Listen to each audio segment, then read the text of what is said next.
Estamos na OAB Cubo acompanhando o primeiro Seminário Internacional de Inteligência Artificial e Direito, promovido pelo IARGS em parceria com a OAB Cubo. O encontro reúne profissionais nacionais e internacionais para debater desafios e oportunidades da inteligência artificial no universo jurídico. O seminário coloca em pauta um dos temas mais relevantes da atualidade: como conciliar inovação tecnológica, segurança jurídica e proteção dos direitos fundamentais na era da inteligência artificial. Durante 2 dias, especialistas brasileiros e estrangeiros analisam os impactos da inteligência artificial nas profissões jurídicas, no sistema da justiça e nas relações sociais. O encontro promove um amplo debate sobre as transformações provocadas pela inteligência artificial e também os caminhos para sua utilização responsável no âmbito jurídico. O advogado e professor André Jobim de Azevedo, que vai ser o moderador do painel 5, IA e Justiça. Seja bem-vindo ao Âncora Livre, doutor André. Muito obrigado pelo convite, é sempre bom estar contigo. Parabéns pelo teu programa, que já sei que anda decolando. Muito obrigada. E gostaria de saber como que a inteligência artificial está transformando o sistema de justiça. Da mesma forma que está transformando o mundo. Aquilo que para nós era um futuro é absolutamente realidade contemporânea.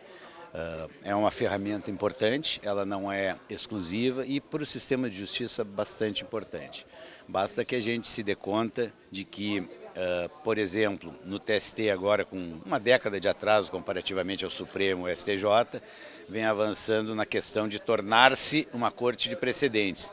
Para isso, por exemplo, para juntar e organizar os processos que tratem do mesmo assunto e que a gente possa reunir para tirar teses e fazer súmulas vinculantes, a inteligência artificial é fundamental. Afora isso, e um pouquinho antes, mas já com inteligência artificial, a virtualização dos processos. Os processos hoje andam mais rápido por conta da virtualização que vem acompanhada necessariamente da inteligência artificial. Quais seriam os maiores desafios para os advogados e os magistrados? Olha, os desafios são enormes. Nós estamos no meio de um verdadeiro temporal, um furacão de mudanças profundas na vida das pessoas e no mundo do direito. O mundo do direito vem agora com possibilidade artificial, não humana, e não serve exclusivamente artificial. Possibilidade artificial. Porque na verdade se poderia, e alguns que fazem erradamente, usar a inteligência artificial para peticionar. Não é isso. Acho que a inteligência artificial funciona assim como um instrumento importantíssimo e ela é bastante preparada. Te dou um exemplo, tem um curso que eu dou na OAB de pós-graduação de mediação e arbitragem para advogados. É um curso que eu já dou há uns 10 anos e esses tempos eu resolvi, já na edição anterior, eu termino, reviso, faço um novo programa, resolvi, não sei se foi para o Gemini ou de GPT, perguntar, olha, eu tenho um curso de tantas horas para advogados no Rio Grande do Sul sobre isso ou aquilo. Me sugira um programa. Em menos de 30 segundos veio praticamente o meu programa, que é público, né, porque está por todos os lados, mas ainda veio um item a mais, eu olhei, conheço o assunto, vou acrescentar. Então veja que nesse particular, não estou ensinando nada porque não tenho condições de fazê-lo sobre esse tema ainda. Mas o fato é que sim, é um grande assistente e nós temos que conviver com ele. Fazê-lo, ajudar na profissão, nunca substituir-nos. Acredita que a IA pode tornar a justiça mais eficiente?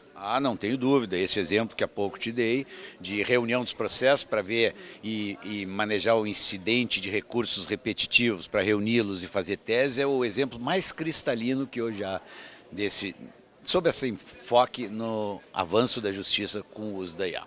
Muito obrigada pela sua participação. Obrigado, um prazer falar contigo. Dr. Jorge Alberto Araújo, juiz do trabalho da 5ª Vara.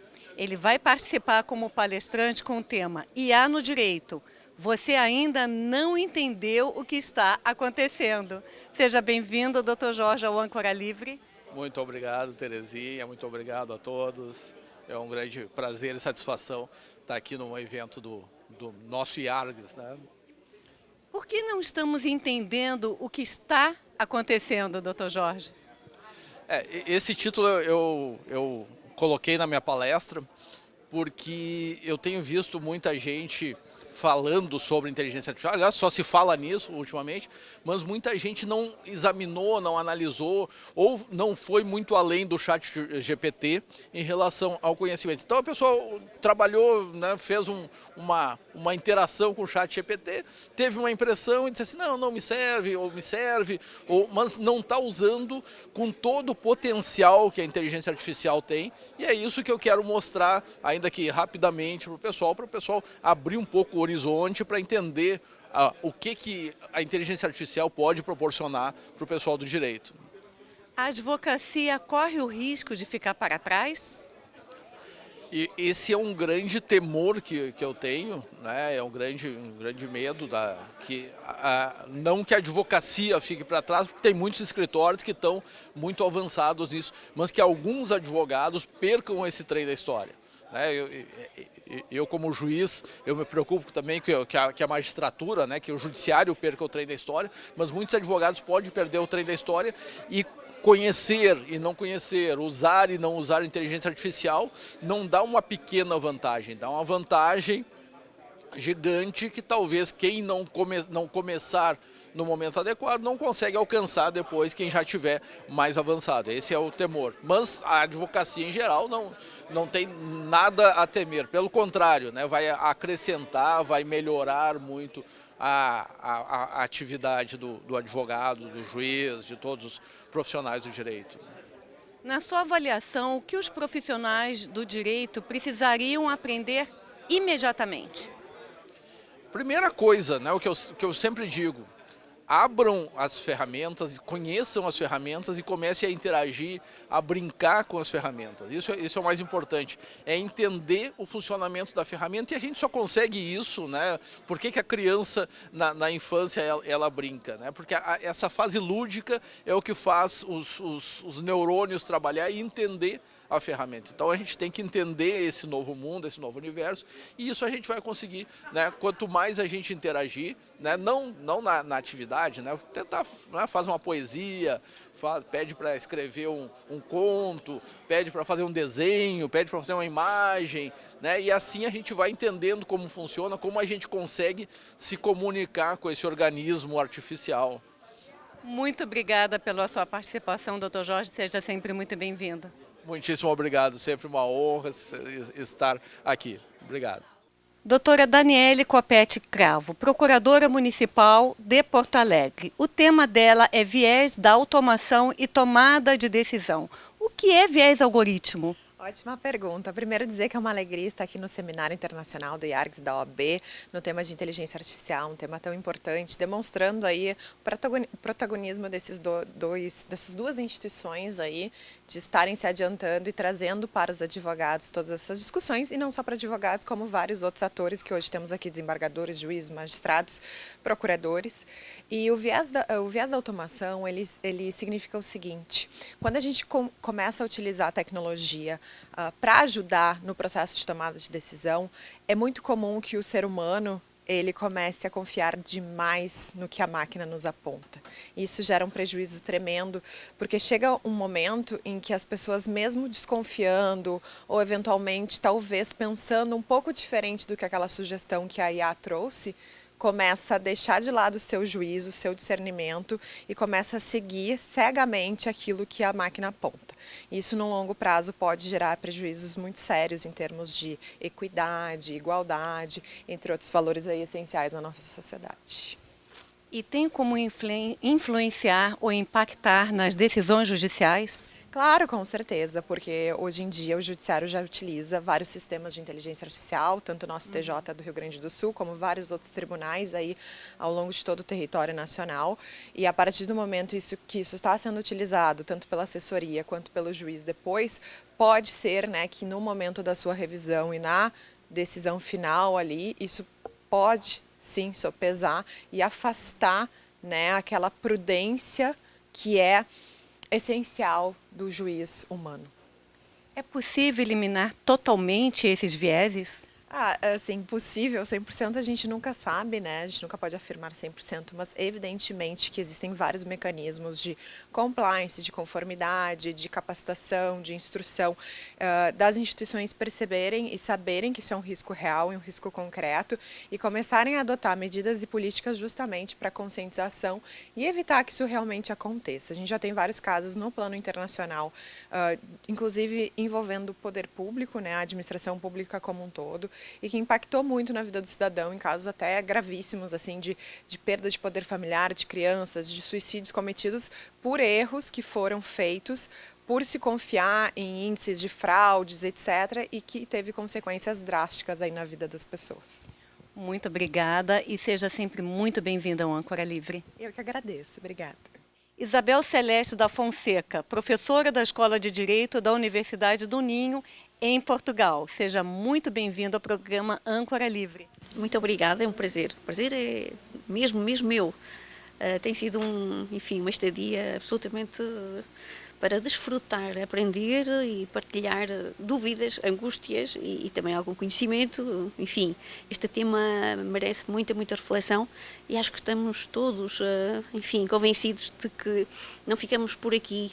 Vamos precisar de fazer o 2º Congresso Internacional de IA e Direito, porque eu julgo que a aceleração da aplicação das tecnologias de informação e de comunicação, e em particular no que concerne aos sistemas de inteligência artificial, vai aumentar. E, portanto, as angústias, as dúvidas, as incertezas, num plano transnacional, vão surgir, vão aumentar. Verá o 2º no ano que vem. Mas, professora Isabel, o que significa o conceito de reserva da humanidade administrativa? Na verdade, este conceito, ele não foi desenhado, não foi explicado, não é da autoria de nenhum autor. Quando resolvemos colocar o título na intervenção, percebemos que haveria que configurar o dilema dos espaços de humanidade que sempre têm que existir na relação entre a administração e os particulares e, sobretudo, no exercício do poder administrativo, sobretudo no exercício do poder administrativo da autoridade que envolva discricionariedade. Nesses domínios onde tem que existir valoração subjetiva, empática, até afetiva, jamais pode um sistema de inteligência artificial ditar de forma automatizada a decisão. A avaliação de candidatos, a avaliação de desempenho do trabalhador, avaliação de estudantes, só para dar alguns exemplos, são domínios onde, por mais que tecnicamente seja possível ditar uma combinação de algoritmos, jamais essa combinação vai permitir, no caso concreto, escolher o melhor candidato, atribuir a melhor classificação, porque há domínios do conhecimento que pressupõem sensação, emoção, sentimento e, portanto, inovação. E esse é um espaço que temos sempre que ter preservado no exercício da função administrativa. Como equilibrar, então, a eficiência tecnológica e a sensibilidade humana? Como pode haver esse equilíbrio? É difícil. Eu julgo que vai-nos ditando a experiência que há formas de exercer o poder de modo repetitivo, com mais métrica, com mais quantidade, e aí eu julgo que é possível ir marcando nos procedimentos que tais a ajuda do algoritmo. É possível também que a missão auxiliar, preparatória, seja desenvolvida pelos sistemas de inteligência artificial. Agora, entre aquilo que é preparar, auxiliar, escrutinar, medir tudo que é medível, não é? Pode ser utilizado o algoritmo. O problema, de facto, é a decisão, é o balanceamento, é a ponderação. é valoração, é intuição e aí de facto há que afastar a máquina, não é? Há que afastar a máquina, ainda que aí talvez até se possa sugerir a combinação homem-máquina, porque a máquina pode estudar, ler, somar, não é? Dividir e preparar para a decisão, deixando no fundo o espaço da inovação, do sentimento, né, da intuição, do momento empático subjetivo para o decisor, para o órgão da administração pública. Porque, na verdade, os atos administrativos, né, eu estou neste domínio a falar, né, os atos administrativos, mesmo do ponto de vista das invalidades, nós temos que começar a configurar uma teoria nova para apreciar a invalidade dos atos produzidos por máquina ou produzidos na base, não é, do somatório máquina-homem, para saber onde é que está o erro, por exemplo, onde é que está a falha, onde é que está o viés, onde é que está a origem, é, do vício que leva à invalidade do ato. Há aqui um mundo novo também para descobrir do ponto de vista da teoria do direito administrativo e ainda bem que nos juntamos cá todos. Com certeza, querida. Quais experiências europeias poderiam inspirar o Brasil, o judiciário do Brasil?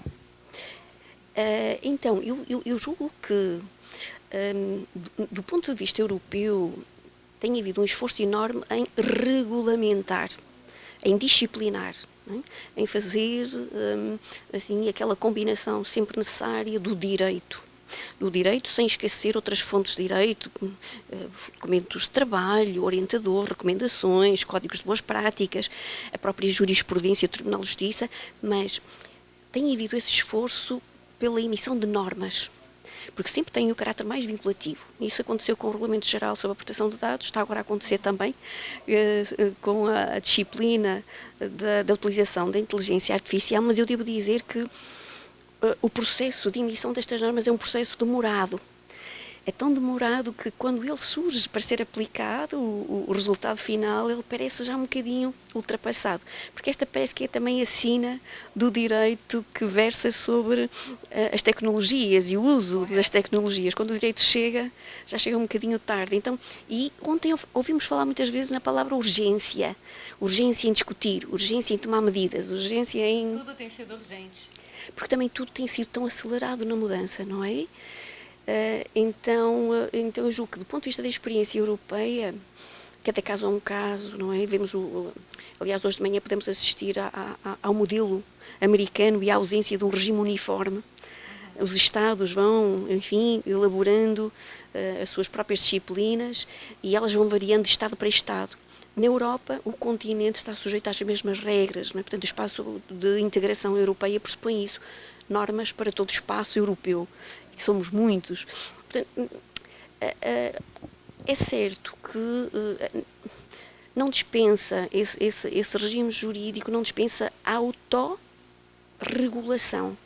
Hoje falamos muito na autorregulação heteroneamente vinculada, ou seja, a autorregulação dos agentes, na base até do consenso, dos acordos, dos códigos de práticas, mas com uma imposição institucional. Não é? Isso acontece também no quadro da proteção de dados, vemos cada uma das entidades públicas, elas mesmas, a fazerem esse controle com os seus encarregados de proteção de dados, e aqui no quadro da IA vamos ter exatamente o mesmo modelo. Portanto, as próprias entidades que aplicam têm a sua forma de compliance e sem prejuízo de uma entidade multinível que depois vá sancionar e vá supervisionar e fiscalizar. Os quatro, aliás, níveis de imposições em matéria de inteligência artificial e sua aplicação, eu julgo que pode ser interessante. E a lei, a proposta de lei, aliás, a proposta de lei sobre a inteligência artificial brasileira é muito interessante, enfim, está muito próxima do desenho do regulamento europeu sobre IA e, portanto, encontramos ali os 4 níveis de imposição de obrigações à luz também da intensidade do risco, não é? Que a utilização de inteligência artificial pressupõe e um elenco de matérias onde em todo é possível utilizar os sistemas de inteligência artificial. Parabéns pela sua brilhante palestra e muito obrigada por ter vindo de Portugal presencialmente aqui no evento. Um prazer imenso. O Instituto dos Advogados de Grande do Sul é, de facto, uma instituição de que nós já ouvimos falar, sobretudo num contexto em que ainda não existiam as ordens profissionais. 100 anos é, de facto, história, é trabalho, é produto e, portanto, o Dr. César Vergara fez-me o convite e, portanto, eu procurei saber um bocadinho mais e seria uma honra estar cá e, portanto, conhecer a senhora Presidente, o senhor Vice-Presidente e toda a história, porque eu sei que trabalham em grupo, em equipa e, portanto, parabenizar todos pelo trabalho desenvolvido, que já é longo e que continuem. Muito obrigada e seja sempre muito bem-vinda. Muito obrigada, sou eu. O advogado e escritor Cassiano Santos Cabral é o moderador do painel 6, IA, Sociedade e Administração Pública. Seja sempre bem-vindo ao Âncora Livre. Muito obrigado, Terezinha, é uma satisfação estar participando do teu programa. Doutor Cassiano, por que a inteligência artificial deve ser discutida também sob a perspectiva da sociedade? Eu acho que certamente a inteligência artificial, as novas tecnologias estão impactando a sociedade como um todo, tanto de forma positiva, mas também deve ser usada de forma moderada e sempre mantendo um aspecto crítico. Então, em diversas áreas do conhecimento humano, como no direito, na medicina, na robótica, a inteligência artificial não é algo do futuro, é algo do presente. E nós precisamos estar atentos às inovações tecnológicas, inclusive a nossa legislação deve acompanhar as mudanças que estão acontecendo. Como a administração pública está sendo impactada pelas novas tecnologias?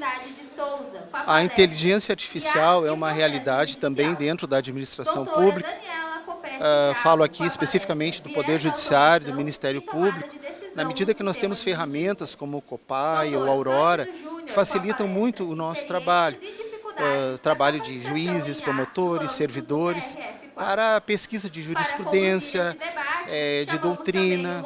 Então, ela facilita muito o nosso trabalho, o trabalho de todos, no sentido de dar mais celeridade ao que se está sendo feito, mas deve ser visto sempre com parcimônia e conferir, porque ela não é inteiramente confiável.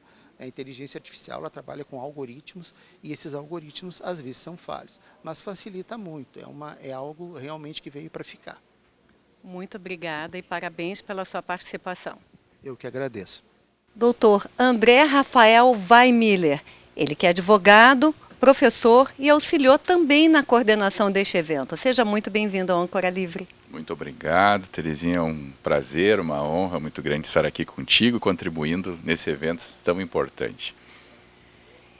Então, a inteligência artificial pode ajudar no enfrentamento das mudanças climáticas que estão aumentando demais?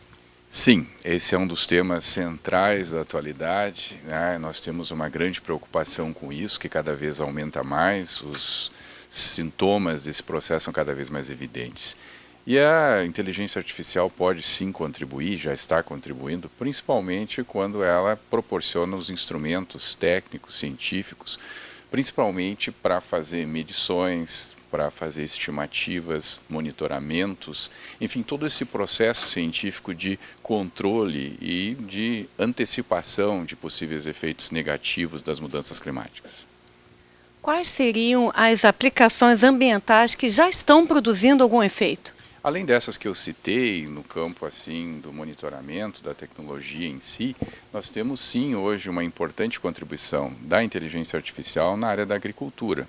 Na área da agricultura nós temos então a necessidade de fazer todo um planejamento, um monitoramento de todos esses processos que a agricultura precisa para ser eficiente, e com isso também se tem uma maior, vamos dizer, otimização dos elementos econômicos da agricultura, que é um grande negócio, que precisa sim dessa previsibilidade. Então, questões de aplicação de defensivos, de controle de pragas, de utilização de drones, todas essas tecnologias têm algum associado de inteligência artificial e que sim fazem, através da inteligência artificial, um papel importante nesse grande mercado que é o agronegócio.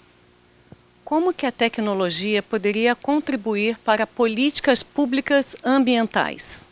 Penso eu que dentro dessa mesma linha da precaução, dentro do direito ambiental se estuda muito o princípio da precaução e da prevenção, que são princípios jurídicos e que, na verdade, precisam ser tornados práticos sobre essa antecipação a danos. Então, as políticas públicas podem, sim, ser bastante otimizadas com a aplicação de instrumentos dessa tecnologia, a fim de dar aquilo que se precisa muito, que são dados, que são elementos para a tomada de decisão. A tomada de decisão hoje é um dos principais aspectos desse atual contexto, né, de crise e de paradoxal situação em que o meio ambiente está muito afetado, com graves consequências, mas que a gente ainda tem alguns pontos ali bastante importantes para mudar. Parabéns e muito obrigada pela sua participação. Muito obrigado, Terezinha, um prazer. Dr. Ingo Sarlet, advogado, professor titular da PUC-RS e membro do Centro de Estudos Constitucionais do Supremo Tribunal Federal. Seja muito bem-vindo ao Âncora Livre. Muito obrigado, grato pela entrevista, é um prazer estar aqui com vocês. O tema dele é Direitos Fundamentais, Democracia, Técnico-Autoritarismo e Inteligência Artificial. Antes de mais nada, sobre esse termo, tecno-autoritarismo, o que significa? Bom, o tecno-autoritarismo é um termo que tem se utilizado para designar novas formas de dominação, de controle social, seja por parte do Estado, principalmente, mas também por parte de grandes empresas, grandes corporações, como as Big Techs, né, que se valem da tecnologia, especialmente da tecnologia digital e também da inteligência artificial, para sofisticar, né, e aumentar os níveis de controle social, de vigilância também da sociedade. A inteligência artificial pode representar riscos à democracia? Só deixa eu ajeitar aqui, faz Tá. Tá caindo aqui. Tá caindo, tá. Aí que já venceu. Sim. Faz de novo. Tá. A inteligência artificial pode significar riscos à democracia? Pode, na medida em que ela for implementada, for utilizada a tecnologia justamente para mecanismos que podem afetar a democracia, como, por exemplo, né, manipulação eleitoral, as famosas fake news, especialmente agora a inteligência artificial generativa, tem sofisticado, tornado cada vez mais difícil se detectar o que é ou não é uma verdade, é uma mentira, né? Só para dar um exemplo, isso realmente tem tido impacto cada vez maior em ameaças à democracia, especialmente no ponto de vista eleitoral. Existe o risco de concentração excessiva do poder tecnológico, na sua opinião? Não só existe o risco, como isso já existe, né? Está acontecendo, e o risco é que se torne isso ainda maior, né? E a concentração de poder tecnológico ou informacional também, justamente em função da coleta massiva de dados, né? Do compartilhamento também de dados entre o governo, órgãos governamentais, mas também com empresas privadas, grandes corporações, ele realmente aumenta as possibilidades de controle. Quanto mais se conhece a pessoa, mais conhece o que ela faz, mais informação, mais poder, né? Então, na verdade, é por isso que se fala na necessidade de observar um princípio de separação informacional de poderes para tentar conter, ou pelo menos minimizar, né, o impacto dessa concentração de poderes tecnológicos e informacionais. Qual seria o maior desafio para a proteção de dados? O maior desafio justamente é esse, né? Achar formas de, em primeiro lugar, limitar não só a coleta, mas especialmente o armazenamento de dados, né, que não pode ser simplesmente um armazenamento por um prazo indefinido, né? Os armazenamentos devem ser bem definidos para sua finalidade e depois devem ser realmente excluídos, né? Da mesma forma, controlar melhor, né, os modos de, digamos assim, de compartilhamento de dados, a segurança do compartilhamento de dados e, obviamente, nós sabemos, né, o risco dos hackers, né, dos hackeamentos, que evidentemente demandam investimentos cada vez maiores em cibersegurança. Claro, são apenas algumas questões que a gente percebe, e também o letramento digital, né, que as pessoas tenham consciência, sejam educadas para saber a importância dos seus dados, como eventualmente tentar lidar com eles, ou pelo menos terem ciência do que estão fazendo quando estão expondo seus dados massivamente na rede em algumas outras situações. Eu vou dar um exemplo, a questão do reconhecimento facial, feito hoje em qualquer prédio comercial, e se não tem alternativa, se não se faz, não se entra. Né? E por aí vai. Isso, na verdade, em muitos países é ilegal. Em muitos países isso é ilegal. Né? Porque existem outras formas de fazer controle. Né? Também eficazes, e não necessariamente acessar o rosto da pessoa, a biometria, e com isso, evidentemente, o risco de manipulação, porque basta acessar esses dados que eu posso usar o rosto da pessoa e esses dados para outros fins. Né? E aí nós dependemos não só do governo, que é uma necessidade, mas de todas as empresas de segurança, só estou dando um exemplo, né? Que tem esses dados, são empresas privadas, né? E sabe-se lá o que fazem com isso. Né? Só acha que isso tem aumentado o número de golpes por conta disso? Eu não tenho dados se isso aumentou o número de golpes, né? Porque os golpes, obviamente, são feitos de várias formas. Mas, obviamente, que se houver acesso a esses dados, isso, obviamente, facilita seu uso para golpes também. Se isso está acontecendo e quando está acontecendo, eu teria que ter dados estatísticos. Né? Mas, na verdade, tudo que permite um acesso não controlado a dados, especialmente dados tão sensíveis quanto dados de saúde, dados biométricos, assim por diante, isso evidentemente facilita muito, né, o uso disso para fins não necessariamente virtuosos. Né? Muito obrigada e parabéns pela sua palestra. Obrigado. O advogado e professor Cristiano Colombo. O tema dele é Direito da Inteligência Artificial. Seja muito bem-vindo ao Âncora Livre. Muito obrigado, muito obrigado. É um prazer estar aqui, conversando com vocês e trazendo essas informações, essas novidades do ramo do direito.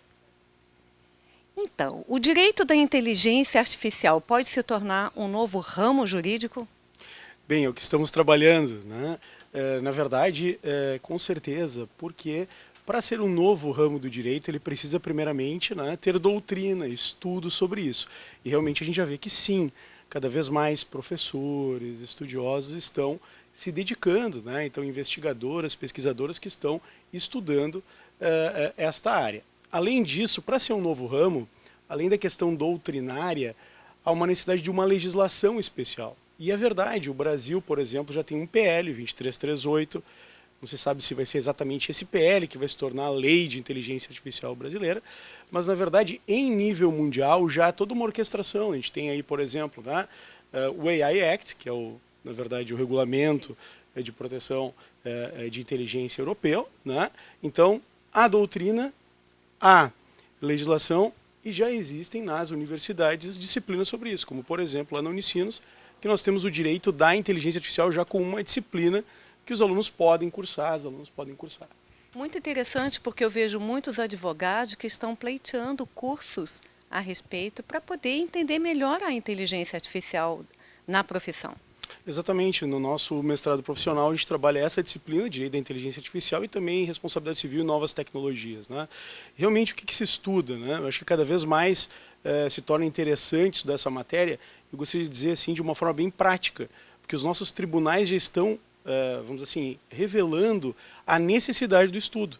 Seja quando se vai trabalhar, por exemplo, com contratação, né? Por exemplo, se o contrato é válido ou não, a utilização da IA para isso, relações de responsabilidade civil, também muito importantes.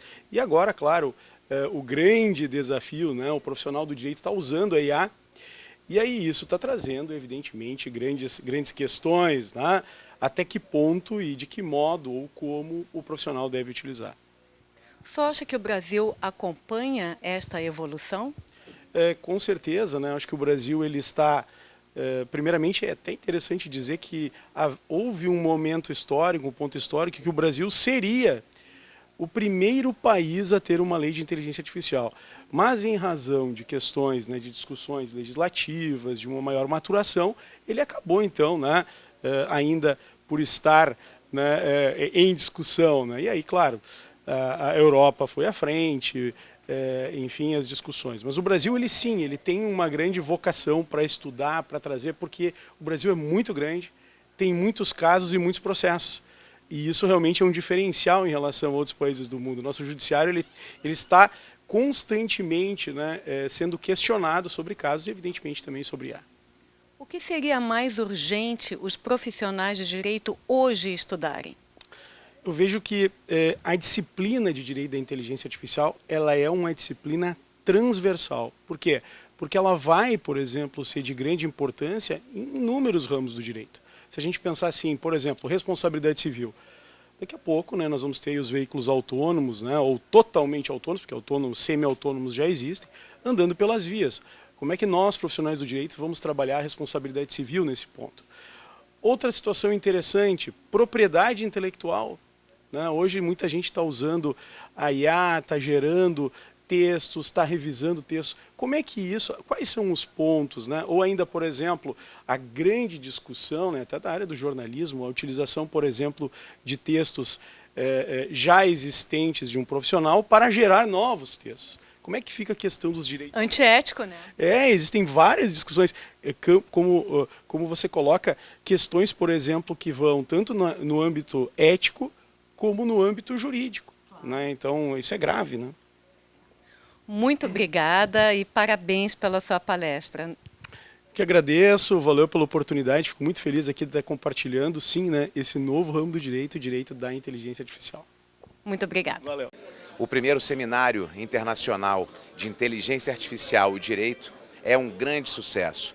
O Correia da Veiga Advogados tem muito orgulho de poder ser patrocinador desse grande evento e falo aqui em nome de toda a equipe, do Luciano Andrade Pinheiro, do Matheus Correia da Veiga, da Renata Elcias e de toda a equipe do Correia da Veiga Advogados, que tem um orgulho muito grande de ser parceiro, né, do César Vergara, sempre à disposição do IARGS, e como é bom estar aqui em Porto Alegre e participar desse grande evento que já é um grande sucesso e certamente se insere no calendário nacional e internacional. Confesso que já estou aqui ansioso para o segundo seminário, né, diante do sucesso retumbante que foi esse evento transversal, multidisciplinar, que abordou vários temas candentes relacionados à inteligência artificial, todas as problemáticas, né, e tudo o que ela traz, evidentemente, de bom, não como substituto, né, da força humana, mas como um auxiliar do ser humano, não é mesmo? Então, avaliar, ponderar todos esses conceitos com a ética é o grande desafio, mas a inteligência artificial já é uma realidade. E que bom poder participar desse momento histórico. Obrigado, saúde e sucesso a todos. Finalizamos aqui a cobertura do primeiro Seminário Internacional de Inteligência Artificial e Direito na OAB Cubo. Inscrevam-se no canal do YouTube e cliquem no sininho para ativar as notificações.